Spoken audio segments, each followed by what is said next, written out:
السلام علیکم ورحمۃ اللہ مسلمانوں، میں نے اس دن شیعہ کتابوں سے ایک حوالہ پیش کیا تھا کہ شیعہ حضرت علی کی محبت میں اس حد تک غلو کر گئے کہ حضرت علی کو جنت دوزخ کا جو ہے بانٹنے کا اختیار دے دیا، جنت دوزخ بانٹنے کا۔ میرے کو کہا کہ سنی کتابوں میں وہ موجود ہے، میں نے بولا ابھی تجھے جواب دیتا ہوں۔ اس نے کچھ حوالے مجھے بھیجے، میں نے دیکھے، اس کا بھی جواب دے رہا ہوں۔ مسلمانوں، سب سے پہلی بات یہ ہے کہ اس میں ایک راوی ہے جس میں حضرت علی فرماتے ہیں کہ میں جنت دوزخ بانٹوں گا، اس میں ایک راوی ہے موسیٰ بن طریف۔ اس کے بارے میں معرفت السنن والآثار البہقی، امام بہقی کی کتاب جلد نمبر 7 صفحہ نمبر 365 صفحہ نمبر 365 میں امام بہقی پہلی بات تو یہ ہے بہقی کون ہے؟ نہ تمہیں پڑھنا آتا ہے نہ بولنا آتا ہے۔ امام بہقی کون ہے؟ اس کا نام امام بیہقی ہے، امام البیہقی، نہ بہقی۔ رحمۃ اللہ علیہ نے موسیٰ بن طریف کو کھٹمل لکھا۔ اب یہ کہہ رہا ہے کہ جو راوی ہے موسیٰ، آگے سے کیا کہہ رہا ہے؟ موسیٰ بن طریف، پھر نام غلط لے رہے ہو، موسیٰ بن طریف نہ طریف، دو غلط نام تم نے لے لیے۔ بولا یہ کشیا ہے اور یہ جھوٹا ہے، ٹھیک ہے؟ بولا یہ کھٹمل ہے، کھٹمل کی بات پر ہمیں یقین نہیں ہے، امام بہقی نے اس کو کھٹمل کہہ دیا۔ تو آگے سے کہتا ہے کہ یہ بندہ جو ہے نا شیعہ تھا، جیسے واقعی شیعہ تھا، ہے نا، اور آگے سے کہہ رہا ہے کہ یہ بندہ جو ہے نا موسیٰ بن طریف، یہ ایک جھوٹا بھی ہے۔ چلو چیک کرتے ہیں۔ بیہقی نے اس کو شیعہ نہیں کہا، یہ حوالہ میرے سامنے، یہ اوپر دیکھیں، یہ پھر جھوٹ بول رہا ہے۔ یہ کہتا ہے کہ بیہقی نے اس کو جھوٹا کہا اور بیہقی نے اس کو شیعہ کہا۔ یہ دیکھیں، یہ لکھا، کیا لکھا ہوا ہے؟ یہ لکھا ہے کہ یہ قابل اعتبار نہیں ہے، بس۔ یہ کہیں بھی نہیں لکھا ہوا کہ یہ شیعہ ہے، اور یہ بھی نہیں لکھا ہوا ہے کہ وہ جھوٹا ہے۔ جھوٹ تو تم بول رہے ہو، یہ پہلا جھوٹ۔ اچھا بھائی، آگے چلتے ہیں۔ یہ میرے سامنے اہل سنت کی کتاب البدایہ والنہایہ، ابن کثیر کی جلد نمبر 7 صفحہ نمبر 392، جس میں لکھتے ہیں کہ موسیٰ بن طریف، ابن کثیر لکھتے ہیں موسیٰ بن طریف کھٹمل اور کذاب راوی ہے۔ اس کے بعد پھر یہ کیا کہتا ہے؟ یہ کہتا ہے کہ ابن کثیر نے اس بندے کو کذاب راوی کہا ہے، لیکن یہ لکھا ہوا ہے، یہ دیکھیں اس کا حوالہ، یعقوب کہتے ہیں کہ موسیٰ بن طریف ضعیف ہے، جھوٹا نہیں ہے، تو کذاب تو تم نکلے ہو۔ یہ میرے سامنے اہل سنت کی کتاب میزان الاعتدال، امام زیبی کا، جلد نمبر 4 صفحہ نمبر 208 میں لکھتے ہیں کہ یہ جو موسیٰ بن طریف ہے، امام زیبی نے کہا کہ یہ کھٹمل ہے، شیعہ ہے اور جھوٹا ہے۔ پھر یہ کہتا ہے کہ ذہبی میزان الاعتدال میں موسیٰ بن طریف کو شیعہ اور جھوٹا کہا۔ پھر جھوٹ۔ اس کی رائے، یہ دیکھیں کیا لکھا ہوا ہے کہ موسیٰ کی رائے شام کے لوگوں کی طرح ہے، بس۔ تو تین حوالے دیے ہیں۔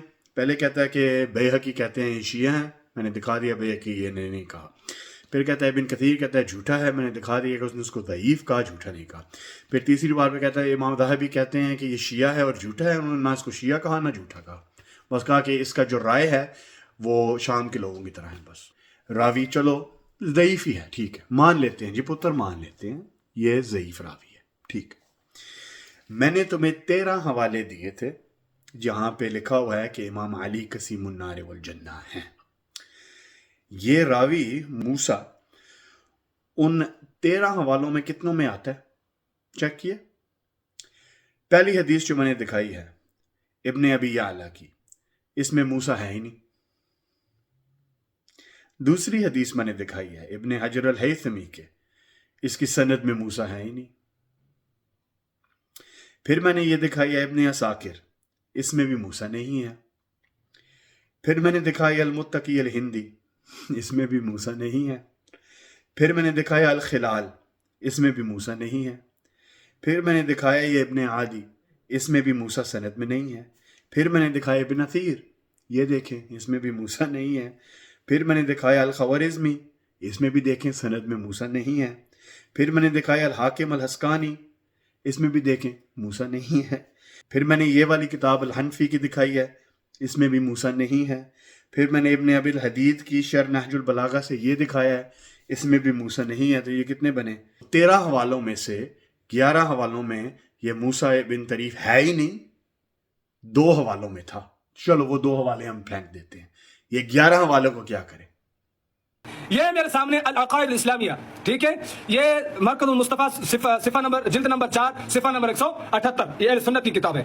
77 اس میں لکھتے ہیں کہ امام احمد بن حنبل رحمۃ اللہ علیہ سے کسی نے سوال کیا کہ رسول نے فرمایا کہ قال الیس روینا ان النبی صلی اللہ علیہ وسلم قال لعلی لا يحبك الا مؤمن ولا يبغضك الا منافق، تو کسی نے پوچھا کہ حضرت علی کیا جنت دوزخ بانٹیں گے؟ تو امام احمد بن حنبل نے کہا بالکل، سمجھانے کے طور پر۔ تو امام احمد بن حنبل نے حدیث کہا کہ رسول نے کہا حضرت علی سے پیار کرنے والا مومن ہے، نفرت کرنے والا منافق ہے۔ تو کہا کہ جو مومن ہے وہ جنت میں جائے گا کہ نہیں؟ کہا ہاں جائے گا، آگے لمبی حدیث ہے۔ بولا منافق کرنے والا اور جو نفرت کرنے والا حضرت علی سے، بولا جہنم میں جائے گا۔ بولا بانٹنا ہوا کہ نہیں؟ امام احمد بن حنبل نے بتایا ترتیب سے کہ نفرت کرنے والا جہنم میں جائے گا، محبت کرنے والا جنت میں، نہ کہ حضرت علی بیٹھ کر کرسی لگا کر جنت دوزخ بانٹیں گے، بلکہ ان سے محبت کرنے والا جنت، نفرت کرنے والا دوزخ۔ کہ امام احمد ابن حنبل نے کہا تھا کہ امام علی قسیم النار والجنہ ہیں، کیونکہ جو علی علیہ السلام سے محبت کرتے ہیں وہ جنت میں جائیں گے، جو بغض رکھتے ہیں وہ دوزخ میں جائیں گے، تو لہٰذا امام علی جو ہیں وہ قسیم النار والجنہ ہیں، ایسے کرسی پر بیٹھ کے فیصلہ نہیں کریں گے۔ ہاں رسول اللہ صلی اللہ علیہ وآلہ نے یہ کہا ہے، یا علی لا یحبک الا مؤمن ولا یبغضک الا منافق، مانتے ہیں ہم، لیکن یہ سنی کتاب پہ کیا لکھا ہوا ہے کہ ابو عبید نے کہا علی علیہ السلام will physically divide، علی علیہ السلام جہنم کو بولیں گے یہ تمہارا ہے، اس کو لے لو، اور یہ میرا ہے، اس کو چھوڑ دو۔ تو یہ قسیم النار والجنہ صرف محبت اور نفرت کی وجہ سے نہیں، امام علی علیہ السلام قسیم النار والجنہ ہیں۔ امام بہتر بن